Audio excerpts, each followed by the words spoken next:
Okay, so in today's lecture, what we are going to do is हम लोग आज concept of potential देखेंगे और यहाँ पे कॉन्सेप्ट ऑफ पोटेंशियल मतलब कॉन्सेप्ट ऑफ ग्रेविटेशनल पोटेंशियल की बात कर रहा हूँ मैं. We will see what is gravitational potential. Then we will see what is escape velocity, and lastly, if time permits, we will see what are Earth satellites. There are types of satellites orbiting around Earth. Then we will see that if time permits. So without wasting any time, we'll start with next concept, that is concept of potential. So concept of actually in reality gravitational potential. तो अब हमने last session में, you remember, कल के lecture में हमने potential energy का formula derive किया था. And potential energy of a system of objects, for example earth and moon system. So we have earth, we have moon, and the distance between centers of earth and moon is small r, let us say. तो इस earth moon system का मैं सिर्फ example दे रहा हूं आपको. Earth moon system का जो ग्रेविटेशनल पोटेंशियल एनर्जी है, where small m is the mass of moon and capital M is the mass of earth, it was given by U is equal to minus G, mass of earth, mass of moon, upon distance between centers of these two objects. Right. मैं इसको ऐसा लिख सकता हूं, U is equal to minus G M by R into small M. ये जो minus G M by R है, इसको बोलते हैं हम लोग gravitational potential of earth at a distance R from its centre into mass of moon. Right. तो ये जो टर्म है, कौन सा term, VE, gravitational potential of earth at a distance R, which is given by minus g m by small r, यह सिर्फ दो चीजों पर डिपेंड करता है, एक तो मास ऑफ अर्थ पे और द डिस्टेंस, मतलब the location of that point. Right. Good. इसका मतलब यह है कि gravitational potential is same for any object, चाहे वो ऑब्जेक्ट 1000 किलोग्राम का हो, चाहे वो ऑब्जेक्ट 10 किलोग्राम का हो, चाहे वो ऑब्जेक्ट 10,000 किलोग्राम का हो, चाहे वो ऑब्जेक्ट 10 ग्राम का हो. क्योंकि ग्रेविटेशनल पोटेंशियल ऑब्जेक्ट पे डिपेंड ही नहीं करता. ग्रेविटेशनल पोटेंशियल डिपेंड करता है सोर्स ऑफ फील्ड, मतलब ग्रेविटेशनल फोर्स किसकी वजह से लग रहा है, अर्थ की वजह से. तो अर्थ का ग्रेविटेशनल पोटेंशियल की बात चल रही है यहाँ पे. So we are talking about gravitational potential of earth basically. Okay, so this is important for you to understand one thing, right?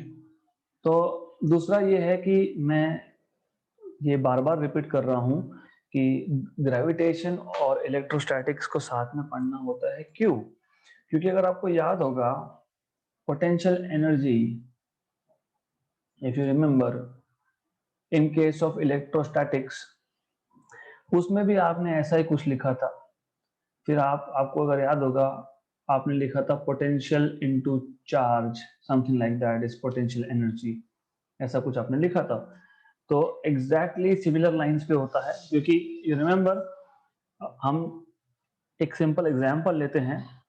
पहला चार्ज लाने के लिए कोई वर्क डन नहीं हुआ, तो no work was done. But second charge लाने के लिए work has to be done to bring second charge, and that work done was the charge that you are bringing in multiplied by the potential of the first. Right. तो ये work done कहाँ गया, stored in the form of potential energy. Exactly same है, exactly same. देखो यहाँ पे gravitational potential का भी कॉन्सेप्ट वही है, इलेक्ट्रोस्टैटिक जैसा. Gravitational potential energy is equal to gravitational potential due to source mass. यहाँ पे सोर्स मास कौन सा है, अर्थ है source mass, right, and multiplied by second object का mass which is m. Right.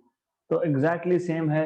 Electrostatic potential था k 1/4πε0, मतलब source charge upon distance, यहां पे भी वही है, जी source mass of earth upon distance, just with a negative sign. तो idea exactly same है, मैं वापस रिपीट कर रहा हूं, you have to understand this because this is very simple thing. What we know is, अगर हमारे पास अर्थ और मास सिस्टम है, मैंने मास को मून मान लिया है, तो it can be any other mass, it can be you, आपका मास भी हो सकता है ना। मैं जस्ट मान रहा हूं कि यहाँ पे अर्थ मून सिस्टम है। अर्थ मून सिस्टम का पोटेंशियल एनर्जी का फॉर्मूला क्या है, हमने कल ही देखा, माइनस जी फर्स्ट मास मतलब mass of earth into mass of the object that is moon divided by distance between the centers of the two objects, mass centers between moon, distance between center of moon and center of earth. Okay, तो मैंने इसको लिखने के लिए सिर्फ ऐसा लिखा है, मैंने सिर्फ minus G M by R को सेपरेट किया है, इनटू स्मॉल एम लिखा है, मैंने इसको लिखा है, इसको बोल रहा हूं मैं potential of earth at a location R into mass of moon. मतलब ये जो gravitational potential due to earth है, ये सिर्फ अर्थ के मास पर डिपेंड करता है और उस पॉइंट के डिस्टेंस पर डिपेंड करता है, मतलब सेकंड जो ऑब्जेक्ट है उसके मास पे डिपेंड नहीं करता है। This is what I am saying. Okay right, तो इतना सिंपल आइडिया है यहाँ पे। अगर आपको याद होगा, हम लोग इलेक्ट्रोस्टैटिक पोटेंशियल एनर्जी भी एग्जैक्टली सेम तरीके से डिफाइन करते हैं, potential of source charge multiplied by test charge. Potential of source charge था constant source charge upon distance, gravitation में भी वैसा ही है, potential energy is potential of source mass into test mass. Potential of source is g mass of the source upon distance of the point where you want to find out potential with a negative sign. Exactly same line पे चल रहा है, right. या फिर आप electrostatic से potential define करते थे, potential at a point is nothing but potential energy per unit charge, है ना, potential energy per unit charge. वैसे ही आप ग्रेविटेशन में भी ग्रेविटेशनल पोटेंशियल डिफाइन कर सकते हो, potential energy per unit mass, correct. तो how much is the potential energy needed to move a unit mass from infinity to that point. अगर मैं यूनिट मास को इंफिनिटी से उस पॉइंट आर पे रख रहा हूं, तो what is the potential energy, that is nothing but gravitational potential. इससे ज्यादा सिंपल हो नहीं सकता। तो this is the thing that it is a very simple thing. Okay, तो अब जैसे आपको पता है, फॉर एग्जाम्पल अर्थ पे यहां पे एक ऑब्जेक्ट है, सम ऑब्जेक्ट और हियर R1 लोकेशन पे एक ऑब्जेक्ट है, तो R1 लोकेशन पे अर्थ का पोटेंशियल होगा V1 which will be minus G M by R1। मुझे, मैं और एक पॉइंट लेता हूं, मैं मान लेता हूं this is one more point here eight a distance of R2। यहाँ पे पोटेंशियल होगा V2 minus G M by R2। मुझे देखना है what is the difference in potential between these two points, मतलब मुझे देखना है पोटेंशियल डिफरेंस। जैसे आप इलेक्ट्रोस्टैटिक्स में पोटेंशियल डिफरेंस डिफाइन करते हो, यहाँ पे भी आप ग्रेविटेशन में भी ग्रेविटेशनल पोटेंशियल डिफरेंस डिफाइन करते हो, V2 minus V1। So that is minus gm by r2 minus minus plus gm by r1, ये स्क्वायर नहीं, ये 2 है। Then you take out gm common, फिर आपके पास आएगा 1 by r1 minus 1 by r2। This is gravitational potential difference। By the way, आप इसको ऐसा लिखो तो भी चलेगा, या फिर आप इसको एक in terms of potential energy per unit मास लिख सकते हो, जैसे मैंने अभी आपको बताया था इस इक्वेशन से, gravitational potential is equal to potential energy per unit mass. तो potential at 1 is potential energy at that location upon mass, and potential at 2 is potential energy upon m. तो मैं इसको लिख सकता हूँ easily that it is u2 by m minus u1 by m, मतलब u2 minus u1 by m. और difference in potential energy, u is potential energy and v is just potential, दोनों में difference है, and difference in potential energy होता है work done. So difference in potential at 2 points is nothing but work done per unit mass. Correct? Easy concept, बहुत ही easy concept है. मैं वापस repeat करने वाला हूँ because it's very simple thing. Next thing is, अभी मैंने तो अर्थ और मून सिस्टम लिया है या फिर अर्थ और एक मास लिया है मैंने. इन जनरल मेरे पास दो मासेस अगर होंगे, in general if I have two masses m1 and m2, in this case potential energy of these two masses is minus g m1 m2 by r. तो मैं इस केस में I can write it like, what I can write is, हम क्या लिख सकते हैं, हम बोल सकते हैं potential energy is minus g m1 by r into m2, मतलब potential of first into second mass. या फिर मैं लिख सकता हूं, और I can write u is equal to minus g m2 by r into m1, मतलब potential of second into m1, right? तो लिख सकते हैं ऐसा, इजी है. ओके, तो I will quickly revise everything again and then we will basically write down everything. तो to start with from scratch, हमको पता क्या है, हमको ये पता है कि अगर हमारे पास एक अर्थ और एक ऑब्जेक्ट का सिस्टम है, ऑब्जेक्ट का मास स्मॉल m है और का मास कैपिटल M है, दोनों में डिस्टेंस r है, तो इस सिस्टम का पोटेंशियल एनर्जी होता है u is equal to minus G M by R into small m. तो मैं इसको ऐसा लिख सकता हूं, मैं minus G M by R को अलग कर सकता हूं, इंटू स्मॉल m लिख सकता हूं. मतलब मैं बोल सकता हूं कि ये है आपका potential of earth at that location r into m.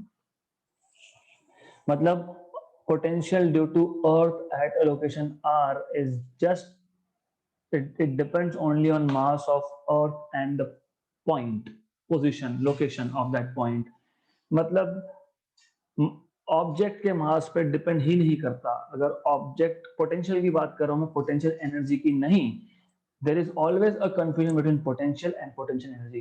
Potential energy एक सिस्टम का होता है, पोटेंशियल एक ऑब्जेक्ट का होता है. मतलब जैसे कि अभी आप अर्थ पे बैठे हो तो डेफिनेटली डोमिनेटिंग बॉडी कौन सी है, अर्थ है. अर्थ का मास ज्यादा है तो अर्थ जो आप पे ग्रेविटेशनल फोर्स लगाएगा वो ज्यादा है, बहुत ज्यादा है जित आप लगाओगे कंपैरिजन में, right? So I can say that you are in the gravitational field of earth. मतलब आप पे एक फोर्स है due to earth, due to potential of earth, right? तो ये याद रखना, पोटेंशियल एनर्जी सिस्टम का होता है, पोटेंशियल एक ऑब्जेक्ट का होता है ग्रेविटेशन में. इलेक्ट्रोस्टैटिक में पोटेंशियल एक चार्ज का होता है. You have to understand this. Potential and potential energy, these are two different things, right? So you need to understand this, right? So from this equation what you can say is potential is also potential energy per unit mass, बोल सकते हो, right? मतलब आपको define करना है तो दो तरीके से डिफाइन हो सकता है. एक तो आप बोल सकते हो gravitational potential energy is equal to, क्या है gravitational potential energy? Potential into mass. तो बोल सकते हो it is potential V of r into mass m, तो potential energy is potential into mass. Electrostatics में भी यही था, या फिर आप बोल सकते हो gravitational potential V of r is potential energy per unit मास, एक ही बात है।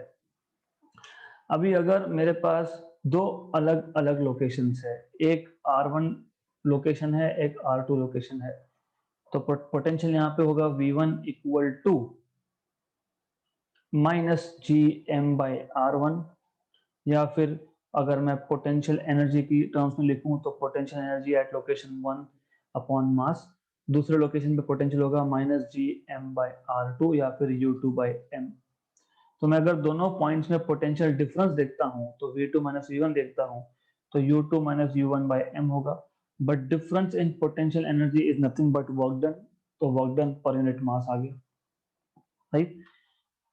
एंड इन जनरल अगर हमारे पास दो मासेस है, मैं अगर अर्थ को भूल जाऊं, मैं बोलता हूं दो ही मासेस है, कोई भी मेरे पास दो मासेस है, इस केस में पोटेंशियल एनर्जी क्या होगा, minus g m1 m2 by r, मतलब potential energy is potential of 1 into mass 2 or potential of 2 into mass 1, right? Good. So I'll just start making notes now very quickly because this concept is really simple and also sometimes confusing. Okay, so what we know is, we know that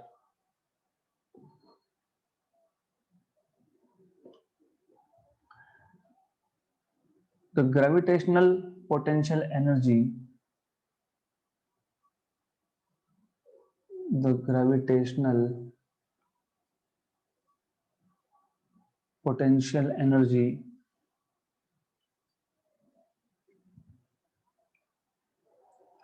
of the system of earth and of the system of earth of mass capital M and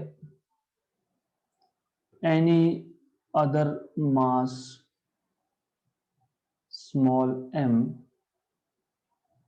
at a distance r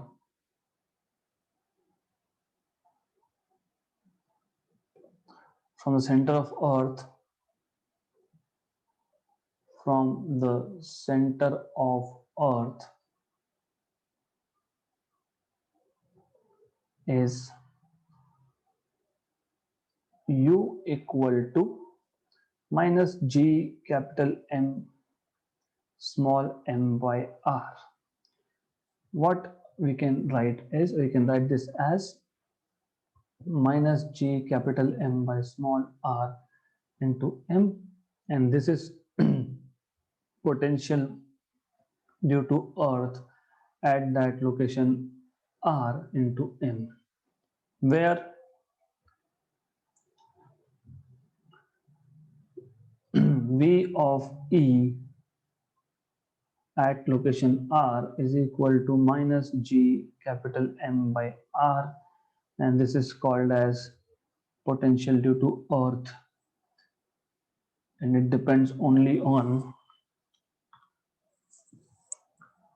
depends only on mass of earth,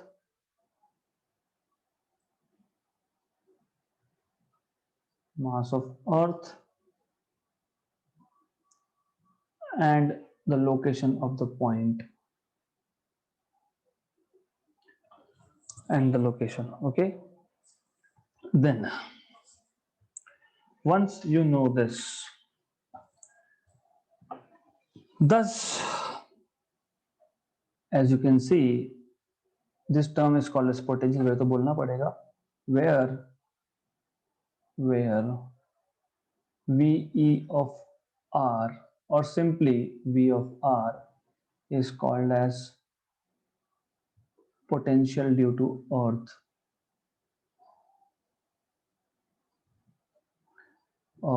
and it is the same for all It is the same for all the masses, all the masses bound to the earth. मतलब कोई भी object अर्थ पे 10 kilogram, 20 kilogram, 1000 kilogram सबके लिए same ही है ये. It is independent of mass of object basically, right. Therefore, what we can do is what how we can define gravitational potential energy. Therefore, gravitational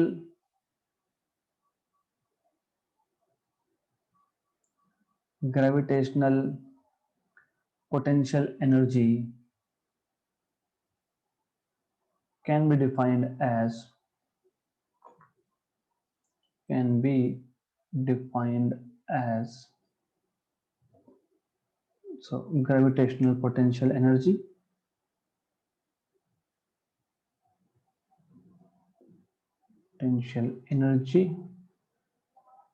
that is U is equal to gravitational potential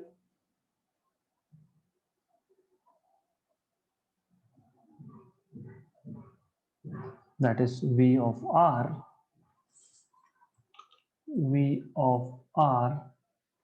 multiplied by mass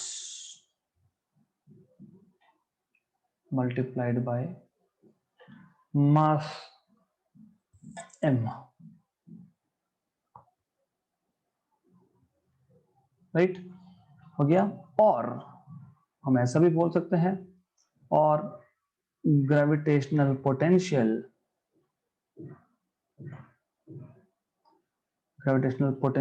V of R is equal to U by m, मतलब gravitational potential energy per unit मास.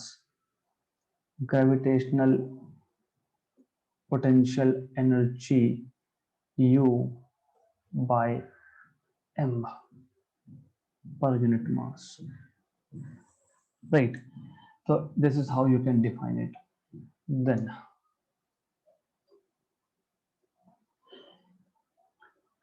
अब अगर मैं दो अलग अलग points पे potential देख रहा हूं तो उनका डिफरेंस क्या होगा. बहुत सिंपल है. Gravitational potential difference between two points in gravitational field of earth can be written as gravitational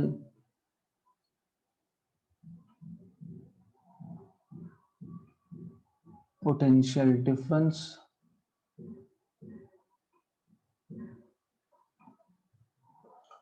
between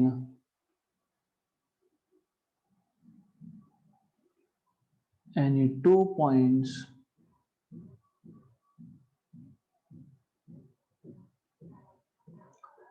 is given by, but any 2 points in gravitational field, of course, in gravitational field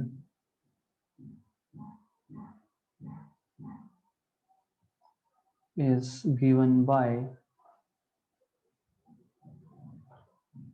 V2 minus V1 equal to U2 minus U1 by M, that is equal to work done upon mass.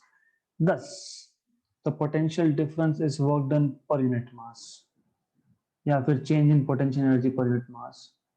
Work done or change in potential energy per unit mass. Okay.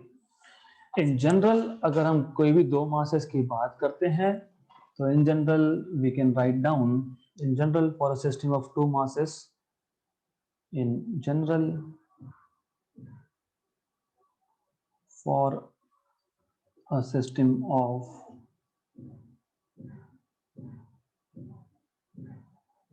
any two masses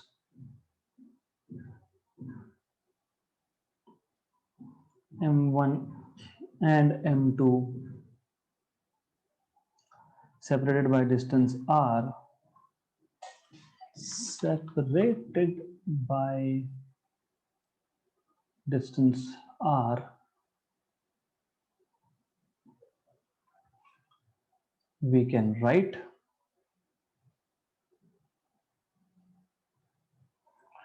gravitational potential energy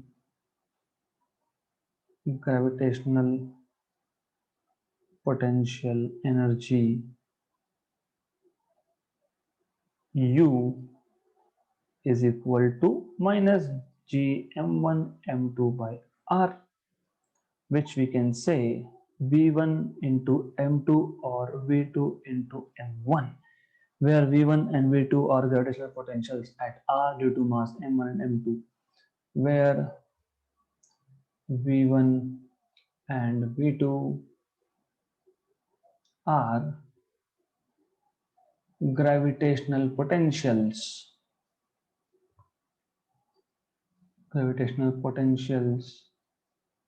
at r due to m1 and m2 respectively.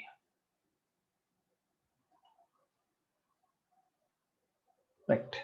That's all about gravitational potential. इतना ही जरूरत है हमको. Now we want to learn a new concept which is very interesting concept, good concept. Unfortunately कुछ लोग, politicians, sorry to say this, with no knowledge of physics,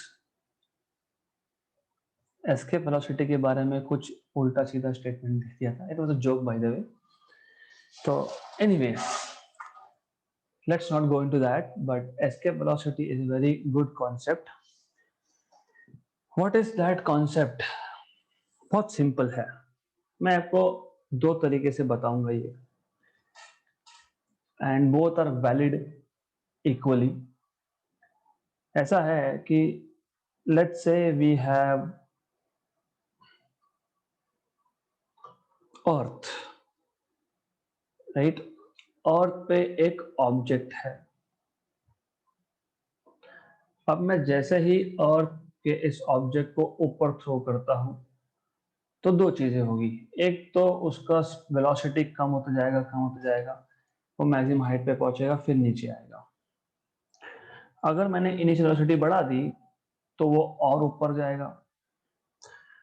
मैंने अगर initial velocity और बढ़ा दी तो वो और ऊपर जाएगा. एक पॉइंट ऐसा आएगा that the object will escape Earth's gravitational field and the object will never come back to Earth, right? So ये जो velocity है that we gave to the object such that वो Earth के gravitational field से बाहर चले गया, that is called as escape velocity. Thus the minimum velocity with which a body should be projected or should be thrown vertically up from the surface of Earth so that it escapes Earth's gravitational field is called as escape velocity.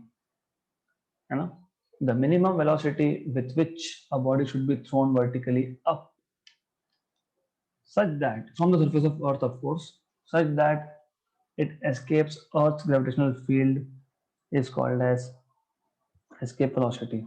Obviously आपको पता है कि अर्थ जिसका mass capital M है और object जिसका mass small m है, इन दोनों में ग्रेविटेशनल फोर्स जीरो कब होगा? क्योंकि ग्रेविटेशनल फोर्स जीरो होगा तब आप बोल सकते हो ना कि अर्थ की ग्रेविटेशनल फील्ड से दूर चले गया, बाहर चले गया. The object went out from the earth's gravitational field, you can say only at r equal to infinity. मतलब डिस्टेंस अगर इन्फिनाइट होगा तो ही हम बोल सकते हैं that the object has moved out of earth's gravitational field, क्योंकि at r equal to infinity force becomes 1 upon, मतलब infinity square आ जाएगा वो, तो it becomes 0. करेक्ट, इजी है, राइट? तो इसका मतलब एक तो हमको दो पॉइंट लेने पड़ेंगे. एक एट सरफेस ऑफ अर्थ. अब अर्थ के सरफेस पे क्या हो रहा है? अर्थ की सरफेस पे अगर ऑब्जेक्ट को एस्केप करवाना है, ऑब्जेक्ट को अगर अर्थ की ग्रेविटेशनल फील्ड से बाहर करवाना है, तो मुझे अर्थ की सरफेस पे उस ऑब्जेक्ट को काइनेटिक एनर्जी देना पड़ेगा, and that energy should be half m v e square. और अर्थ की सरफेस पे अगर ऑब्जेक्ट है तो उसका पोटेंशियल एनर्जी भी है, which you already know, it is minus g capital M small m by r, where r is the distance of that object from the center of earth. So total energy on the surface of earth is addition of kinetic plus potential, मतलब half mve square minus ये e है minus g m by r, right? Then दूसरा point कौन सा लिया हमने? Infinity लिया। At infinity, देखो जैसे हमने पहले भी बोला कि जैसे जैसे ऑब्जेक्ट ऊपर जाता है वेलोसिटी कम होता जाता है, राइट? जैसे मैंने एक बॉल को थ्रो किया, ऊपर गया, वेलोसिटी 0 हो गया, फिर वापस नीचे आया, राइट? जैसे जैसे मैं इनिशियल वेलोसिटी दे रहा हूँ वैसे वैसे वो ऑब्जेक्ट ज्यादा ऊपर जाएगा, लेकिन फाइनल वेलोसिटी 0 हो जाएगा। अब जब एक मास इन्फिनिट डिस्टेंस पे है, मतलब उस डिस्टेंस पे उसका वेलोसिटी डेफिनेटली 0 हो गया होगा, क्योंकि वो अर्थ के अगेंस्ट जा रहा था, तो वेलोसिटी 0 हो गया। तो काइनेटिक एनर्जी एट इंफिनिटी तो 0 है ही, पोटेंशियल एनर्जी एट इंफिनिटी भी 0 है। क्यों? क्योंकि ये है minus G M by distance, distance जो है वो इंफिनिटी है, तो पोटेंशियल एनर्जी भी जो है वो 0 है। मतलब at r equal to infinity, total energy of that object is in fact 0. From law of conservation of total energy हमेशा conserved होता है, मतलब total energy at surface of the earth and total energy at infinite distance from the earth of an object is always equal. तो ये आपके पास था half m v e square minus ji m by r, and total energy here was 0, right?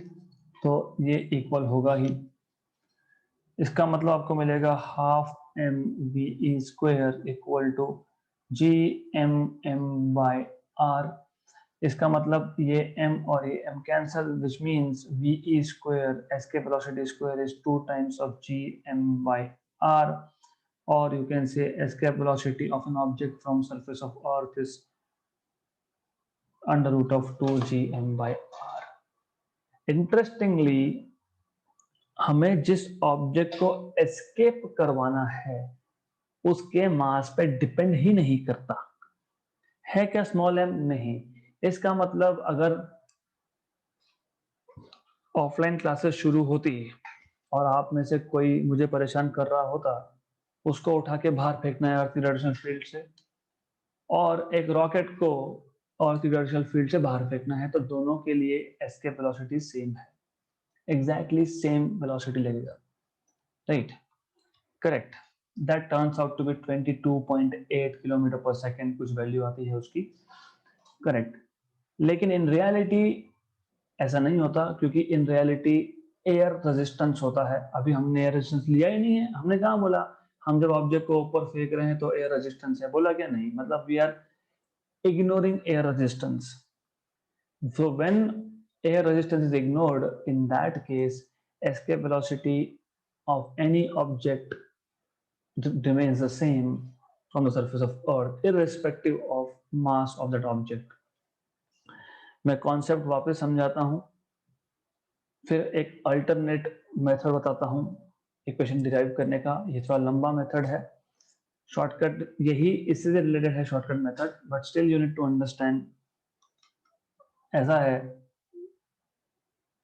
अर्थ की surface पे एक मास है, मान लो ये मास आप में से एक स्टूडेंट है जो मुझे परेशान कर रहा है, और मुझे इसको उठा के ऐसी जगह पे फेंकना है कि ये वापस ही ना आए कभी, मतलब अर्थ की ग्रेविटेशनल फील्ड से बाहर उठा के फेंकना है मुझे इसको, right? Correct. I want to throw him out और her out from the gravitational field of earth, right? And you already know throwing someone out or some object out from earth's gravitational field would mean that the distance between the object, the mass, and the earth, the distance between earth and that object should be infinity, क्योंकि सिर्फ infinity पे ही gravitational force zero हो सकता है, हमको ये पता है। तो हम पहले ये देखेंगे कि अर्थ की सरफेस पे टोटल एनर्जी कितना है। अर्थ की सरफेस पे टोटल एनर्जी है kinetic energy plus potential energy. अब क्योंकि मुझे उसको उठा के फेंकना है मतलब मैं काइनेटिक एनर्जी दूंगा और वो है हाफ एम वी स्क्वायर, लेकिन मैं इतना वेलोसिटी दूंगा कि वो कभी वापस ही ना है, एस्केप कर जाए, half m v e square. Potential energy on the surface of earth is g mass of earth, mass of that object upon distance between that object and center of earth, that is capital R। ये at the surface है। at infinite distance क्या होगा? kinetic energy at infinity plus potential energy at infinity, ये दोनों zero होते हैं। क्यों? क्योंकि जैसे जैसे आप अर्थ के ग्रेविटेशनल फील्ड से बाहर जा रहे हो, you are going against gravity, मतलब your velocity is decreasing, तो infinity तक पहुंचते पहुंचते तो डेफिनेटली वेलोसिटी जीरो हो ही जाएगा। तो kinetic energy zero because velocity is zero.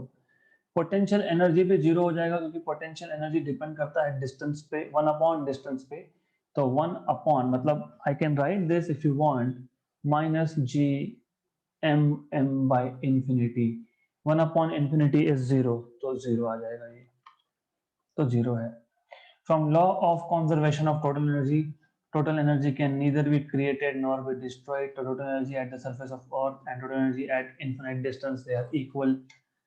तो दोनों को इक्वेट कर दोगे तो आप बोलोगे half m v escape square minus ji m m by r equal to zero.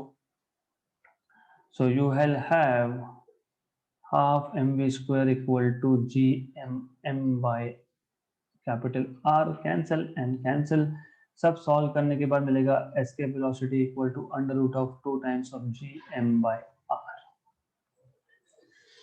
ये एक अप्रोच हुआ, राइट?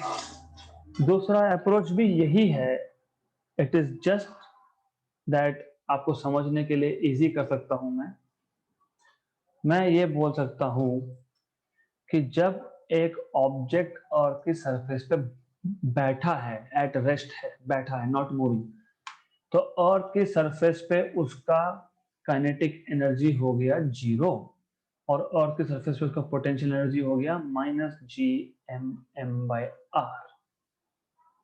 मुझे इस ऑब्जेक्ट को उठा के फेंकना है, मतलब whatever energy I am giving, जितना भी मैं उसको एनर्जी दूंगा, that will be kinetic, and that kinetic energy that I am supplying to the object, देखो मैं वापस समझा देता हूं। अगर एक ऑब्जेक्ट अर्थ की सरफेस पे रेस्ट पे है तो all the energy that object possess और has is total energy, that is potential energy, क्योंकि रेस्ट पे है तो काइनेटिक तो है ही नहीं। तो अगर मुझे इस ऑब्जेक्ट को उठा के फेंकना है तो मुझे इसको एनर्जी देना पड़ेगा in the form of kinetic, और वो काइनेटिक एनर्जी कम से कम इतना हो कि वो पोटेंशियल एनर्जी को ओवरकम कर जाए। निग्लेक्टिंग नेगेटिव साइन में निग्लेक्ट कर देता हूं, और जो काइनेटिक एनर्जी मैं प्रोवाइड कर रहा हूं उससे ये ऑब्जेक्ट अर्थ की फील्ड से एस्केप होना चाहिए, इसलिए वी स्क्वायर लिखा है, that is g m m by r. Cancel cancel, तो वापस सॉल्व करोगे तो ये आ जाएगा सेम इक्वेशन। ये सिर्फ याद रखने के लिए इजी है, अच्छा है। whatever energy you should be providing to an object at rest on the surface of earth must be equal to the energy possessed by the body on the surface of earth, and when the body is at rest on the surface of earth, the energy that body has is just potential energy, right? Sorry, good. So I hope you have understood what I am saying. So what we will do is we will quickly note down this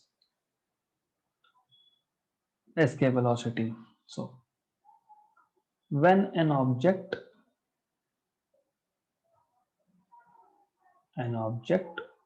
is thrown vertically upwards, it falls it falls back to the earth after reaching a certain height.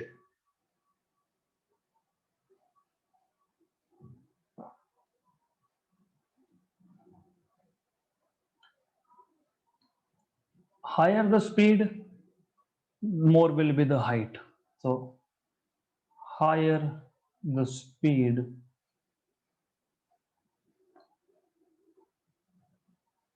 with which the object is the object is thrown up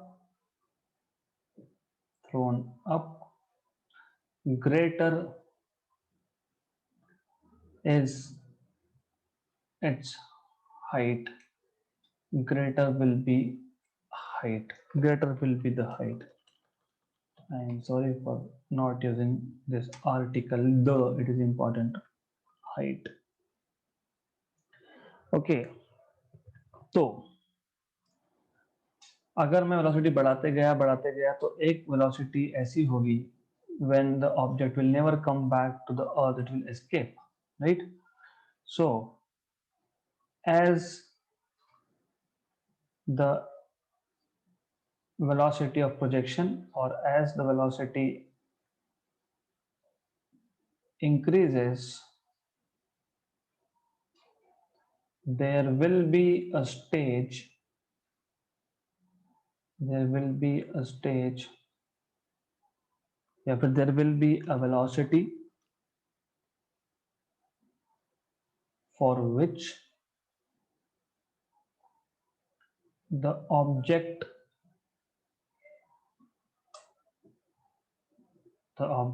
escapes the object escapes Earth's gravitational field.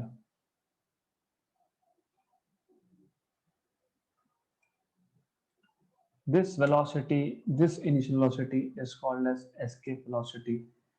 This initial velocity is called as escape velocity.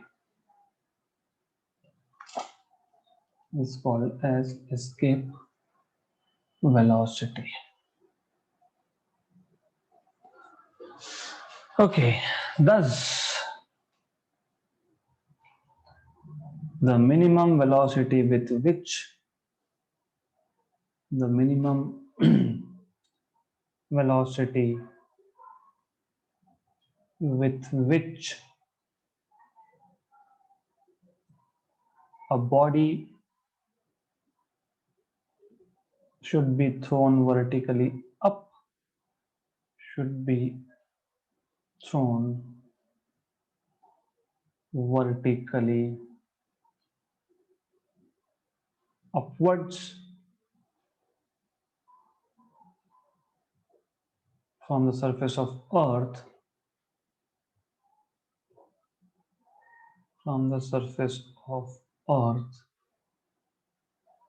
so that it escapes the earth's